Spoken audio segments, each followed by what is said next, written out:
Hello everyone, I'm Pastor Alan Flowers with Spitzer Mills Church here in Gowan, Michigan. We welcome you to another edition of Christ Renewing the Culture. I'm here with a longtime friend and colleague in the ministry, Pastor Jim Bright. I'm going to start out our time together with a verse of Scripture, and then we're going to let Jim answer some questions for me. So Psalm 34:18 reads this way: "The Lord is near to the brokenhearted and saves the crushed in spirit." I'll hand the mic over to you, Jim. Well, let me ask a question. Jim, what is the biggest challenge about specializing in ministry where everyone that you minister to has really deep hurts?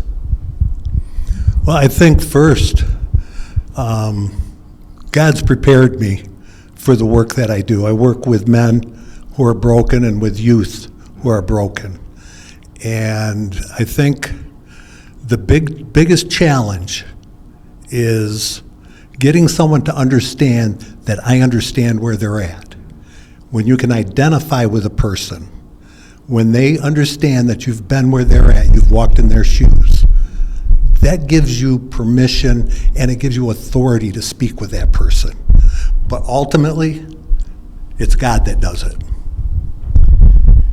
And I guess this is more of a internal and subjective type of question. How have you kept yourself from burning out when you do wind up, I know if you're anything like me, you do wind up feel like you're carrying the burden of so many people. How has the Lord refreshed you so that you can keep going back year after year?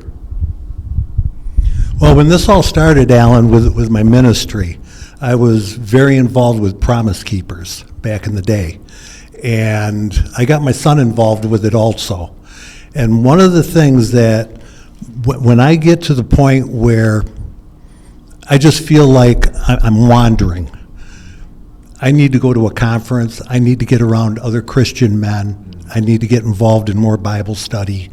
With the work I do now, I miss out on some of the Bible study that I'd really like to do because I work with youth and I'm teaching them all the time. And it's nice sometimes to have somebody else teaching you. And that's one of the things that I do truly miss. That's what I do to recharge myself when I'm getting to that point where, like I say, I feel like I'm just wandering. That makes a good point, and something that I've often thought about is that pastors need pastors. Pastors need encouragement. I think sometimes the people in the pews, they think that they're the only ones that need encouraging and teaching and refreshment.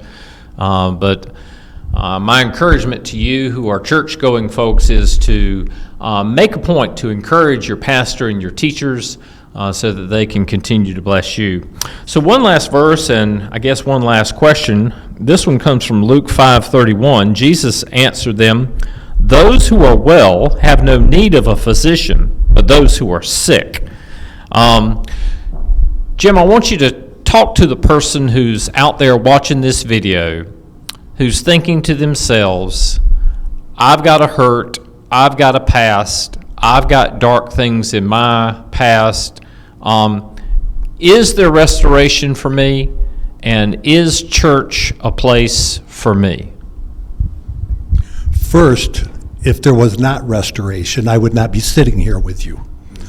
One of the reasons I can identify so well with the men that I've worked with over the years and the youth that I work with, the young men, having been there, having been through the same experiences, when I can look at somebody and get them to understand, I know who they are, I know where they're at, and I know what they're going through. And I explain who I am and where I've been. Like I said, it gives me authority and permission to talk to that person. And when I open up first and I speak to where I've been and what the Lord has done in my life, how the Lord is using me today, I can encourage that person through that and let them know that, yes, you've got a dark past. Yes, you've got sin in your life, but guess what? We all do. I was told one time by somebody, I don't go to church because there's a lot of hypocrites. My contention is that's right where they need to be, is in church. glib answer to that is, well, we got room for one more. So that's all the time we have today. Again, I'm Pastor Alan Flowers, being joined today with Pastor Jim Bright. If you'd like to learn more about us, see us on our website at spencermillschurch.org. We worship each Lord's Day Sunday at 9:30 a.m. and 5 o'clock p.m. on the corner of 17 Mile and Lincoln Lake Road in Gowan, Michigan. We love you. God bless you. Thanks for joining us today. Bye-bye.